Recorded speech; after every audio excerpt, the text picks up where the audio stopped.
We're in Grand Rapids, Michigan. We were told that it's Beer City. What we found out was it's a city that's built on lumber, furniture. It has a great art scene, a very misunderstood president, and a gigantic horse. Our first week in Grand Rapids was not what we expected. But fear not, we did find the beer scene. Away we go traveling. Welcome back. If you're new here, I'm Kara.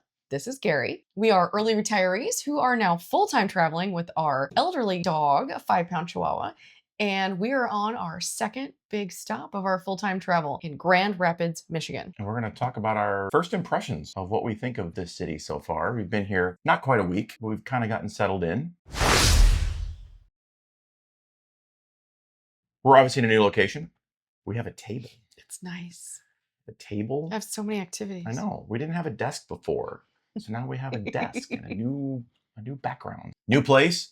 It's still a one bed, still a one bath, but it's kind of the last place was long. It was shotgun all the way through the building, and you know, from the kitchen to the living room was quite a distance. Now it's all kind of folded in on each other. The distance between the bedroom and the kitchen is significantly smaller. It's probably more space, just in a different configuration.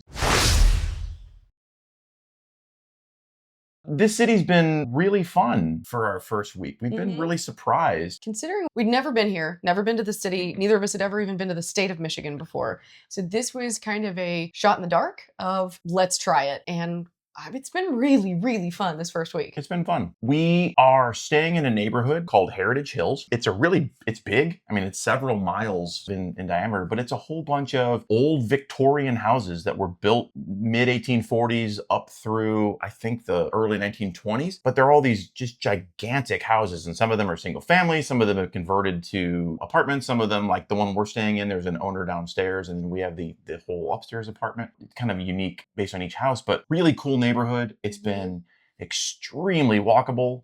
Very, very walkable everywhere we go. This city has about 200,000 people in it. It feels like a very, very nice city that is much smaller, much more compact, very modern.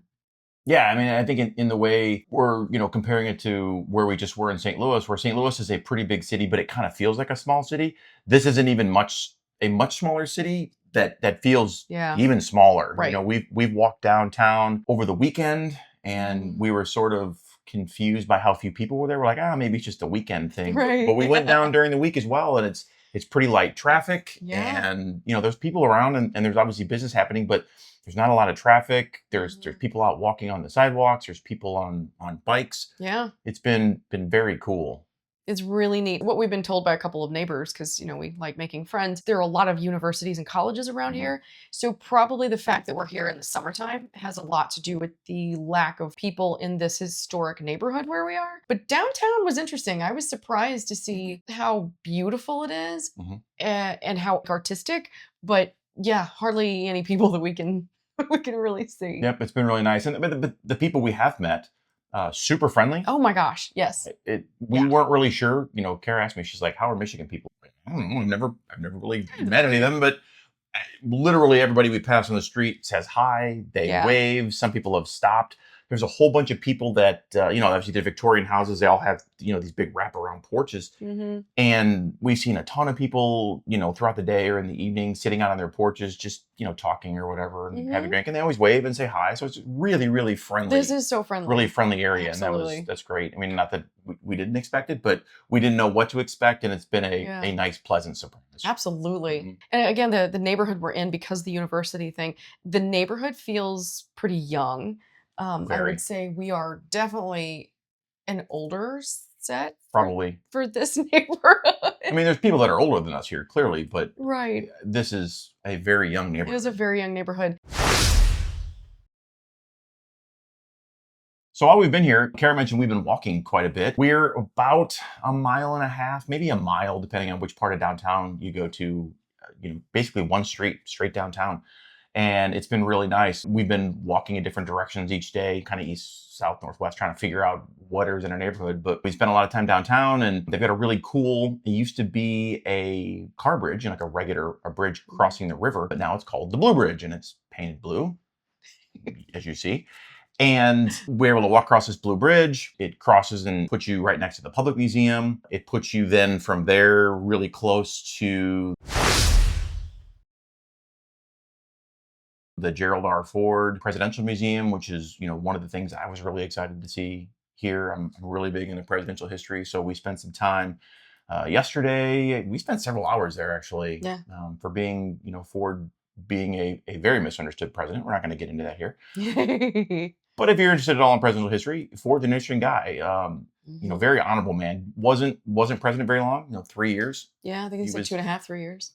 And those of us of a certain age were alive while he was president. So it was interesting, to read about those times and kind of what was going on in that era. Yeah. There was a lot of turmoil that was going on, but that's a super neat museum. Really cool artifacts and history from the transition from Nixon and Vietnam and some of the things about the development of the space shuttle. Just really interesting history. It was a great way to spend an afternoon. So we had a lot of fun. Really was doing that. It was a beautiful facility. Yep. Also, a strategy we implemented because we didn't know anything here. We've never been to the state. We've never been to the city.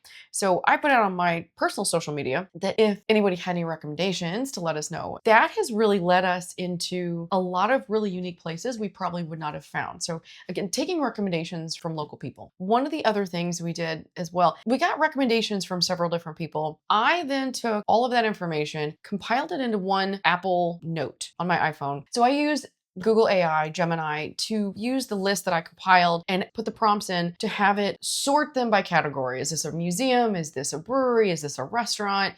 And all of the information we put in was from everyone raw. So I also asked AI to give me any of the venues that were duplicates. So if multiple people recommended these, we wanted those in a separate list as the most highly recommended things that we had to see. Put those at the top because we ended up getting a pretty extensive list of places we should see, both culturally and restaurants and places we should go. And kind of going through it, we wanted to make sure, wow, I don't want to miss anything. So it was really great for AI to just lay it all out, tell you, okay, here's the 5 or 6 places that were really recommended. And then you ask it, hey, not only do I want to know all these places, show me all their addresses and then show me on the map where they all were. And their hours of operation. Yep. And then we said, put together an itinerary. So we put our dates here. We show up this day, we leave this day, block out a couple of days. We already had existing plans.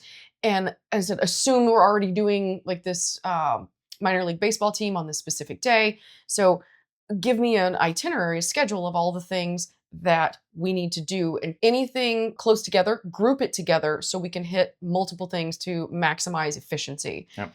And it laid this out based on the days we did. And then I said, because it's Google AI and I have a Google Calendar, I said, add these as calendar events. So it literally splat all those onto my Google Calendar and gave us an entire plan for the next 2 weeks. Yep. Which we can follow, or what we normally end up doing is on those days we see the events that are there. I'm like, we don't really feel like doing this or this. And we just move that to another day. But now it's already there. And it's been really great having that tool do 95% of the work in a matter of minutes. Right. That would have taken us hours to kind of go through and compile. So just a high recommendation if you're looking to do any travel planning. The AI tools that you have right now are amazing. You can feed it some basic information to give it a start. Clearly we could have just asked it, what do we do in Grand Rapids? And it would have given us its answer. But we really preferred to get the recommendations from people that we knew they either lived here, had been here. It was really cool. That's going to be sort of our game plan going forward over the next couple of weeks. We'll get some other places that we're going to go see and bring you along when we do that. Absolutely. Like Kara mentioned, the Minor League Baseball game, we're going to do that tonight. So we're going to go see a game. Yeah. That should be fun. I think it's fireworks too. Yes, because we're right around 4th of July when we record this. Correct. They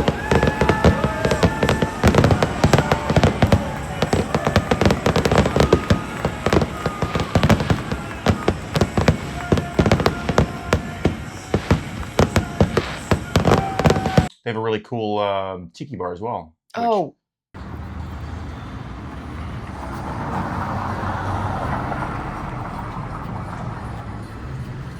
Which we went to briefly. We only went in briefly, got some video of it, but we're gonna go back, enjoy that a little bit. That's a renowned tiki bar that's here. Kind of interesting thing. Yeah. So we'll get some stuff about that too. That'll be super fun. Right, in a later video. Yeah. And if anybody knows us, we do like a brewery or two or four. So we are enjoying the brewery scene. They legitimately have a great brewery scene here. Been really good.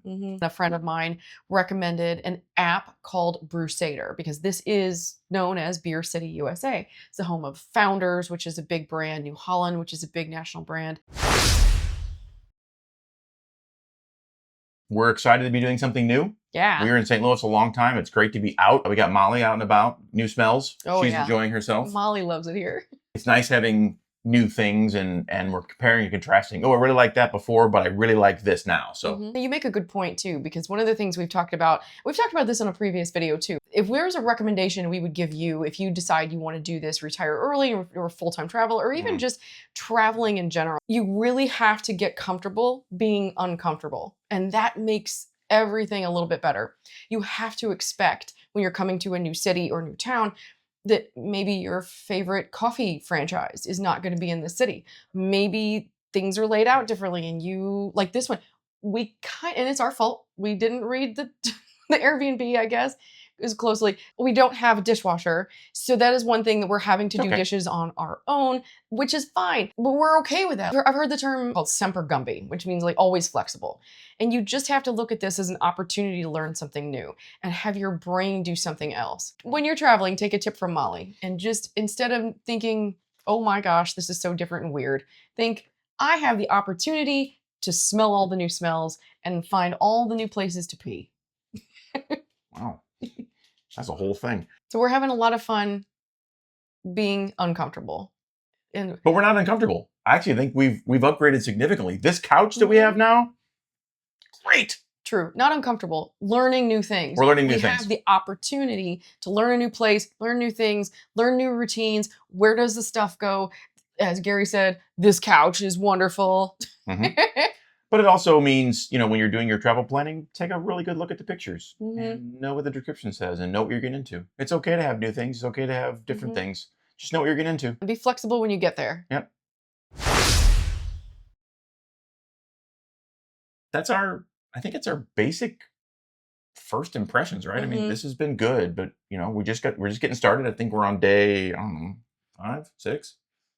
Yeah. Something like that. That checks out. It's probably math. Not quite a week, but enough time that we've, kind of gotten the lay of the land. Yeah. So. All right. I think that's it. Yeah, I think that's our first impression. So we'll have more in other videos. And in the meantime, happy traveling. Bye. Hi, Molly. Molly is joining us. Just join the She chat. always likes to join us. Hi. You want to come back over? Yes, Molly wants to come with us. She knows when it's time. Hi. It's time for Molly. Welcome to the table. All right. Oh, what's up, Miles? You want to go back over? Okay, we'll go back over. There you go.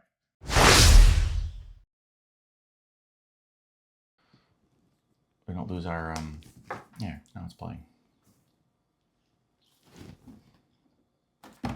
Very formal. Welcome to the boardroom. You're a very fancy man. My hands are flat. I don't know what to do with my hands. Neutral. And action.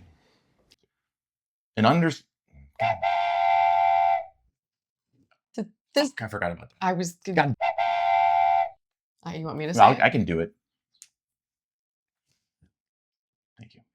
Oh, I forgot about that.